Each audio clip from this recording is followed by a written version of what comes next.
প্রিয় শিক্ষার্থীরা, আজকে আমরা নগদ প্রধান জাবেদার উপর একটি সৃজনশীল প্রশ্ন ব্যাখ্যা করছি। এটা যশোর বোর্ড 2021-এর প্রশ্ন। তো এখানে প্রশ্নের ক নম্বর চেয়েছে 8 এবং 30 তারিখের লেনদেনে জাবেদা দাও।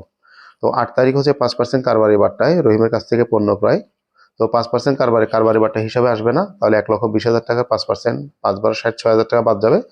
বাদ গেলে 1,20,000 থেকে 6,000 টাকা বাদ গেলে 14,000 টাকা, তার মানে 1,14,000। তাহলে প্রাপ্য হিসাব ডেবিট, বিক্রয় হিসাব ক্রেডিট 1,14,000। আর 30 তারিখে ব্যাংকে জমা দেওয়া হয়েছে, এটা সাধারণ জাবেদা, ব্যাংক হিসাব ডেবিট, নগদ হিসাব ক্রেডিট, এই হচ্ছে এটা।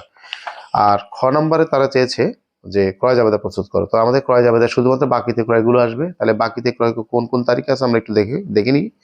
2 তারিখেরটা বাকিতে ক্রয়, এই যে তানভীরের কাছ থেকে পণ্য ক্রয় বাকিতে, এখানে শর্ত আছে, যেহেতু শর্ত থাকলে এটা বাকিতে ক্রয়। যেমন 10 দিনের মধ্যে পরিশোধ করলে 2% বাট্টা পাবে, তবে তাকে 30 দিনের মধ্যে মূল্য পরিশোধ করতে হবে। তাহলে 50,000 টাকা 10% হচ্ছে 5,000, তাহলে 5,000 টাকা বাদ গেলে কারবারি বাট্টা হিসাবে আসবে না। তাহলে কারবারি বাট্টা হিসাবে না আসলে বাকি আসবে 45,000 টাকা। এরপরে 20 তারিখের লেনদেন হচ্ছে 5% কারবারি বাট্টা 30,000 টাকার পণ্য ক্রয়, তাহলে এখানেও কারবারি বাট্টা বাদ যাবে। 3×5 = 1,500 টাকা বাদ গেলে 30,000 টাকা থেকে 5% 1,500 টাকা বাদ গেলে 28,500, তার সাথে পরিবহন খরচ যোগ করলে 28,800। এই টোটাল হচ্ছে এটা।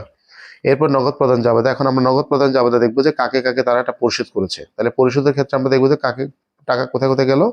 12 তারিখের লেনদেনে 2 তারিখের টাকা পরিশোধ করছে। তাহলে আমাদের 12 তারিখের লেনদেন 2 তারিখে তারা 45,000 টাকা পণ্য ক্রয় করছিল। তার মধ্যে 2% শর্তের অনুসারে 2% বাট্টা গেলে তাহলে আর থাকে তাকে দেওয়া হয়েছে 44,100, আর 45,000 টাকা তার পদ হিসাব কমে যাবে। এরপর 15 তারিখের লেনদেনে গিয়ে দেখা গেছে নগদ পণ্য ক্রয় করছে 20,000 টাকা। তাহলে নগদে পণ্য ক্রয় করলে ক্রয় হিসাব ডেবিট, নগদে আমরা টাকাটা দেখালাম। আর এরপরে হচ্ছে যে 25 তারিখের লেনদেন বলছে বিজ্ঞাপন খরচ প্রদান 5,000 টাকা, তাহলে বিজ্ঞাপন খরচ আমরা দেখালাম। এগুলো যোগ করলে এখানে যোগফলগুলো মিলে যাবে। এই দুটো, অর্থাৎ দুই ক্রেডিটের যোগফল 3টা ডেবিটের যোগফল সমান হবে। এখানে লক্ষণীয় বিষয় হচ্ছে 30 তারিখে ব্যাংকে জমা দেওয়া হলে 15,000 টাকা, এটা কেন আসেনি? এটি আসলে কন্ট্রা এন্ট্রির কারণে নগদ প্রবাহের কোনো অপরিবর্তিত থাকে, সেজন্য কন্ট্রা এন্ট্রি নগদ প্রাপ্তি জাবেদা এবং নগদ প্রদান জাবেদা উভয় ক্ষেত্রে এটি আসবে না। এই বিষয়টি খুব ভালোভাবে মনে রাখতে হবে যে এই এন্ট্রিটা সে কারণে আসেনি। তো আজ এ পর্যন্তই। সকলকে পরবর্তী ভিডিও দেখার আমন্ত্রণ রইল। আল্লাহ হাফেজ।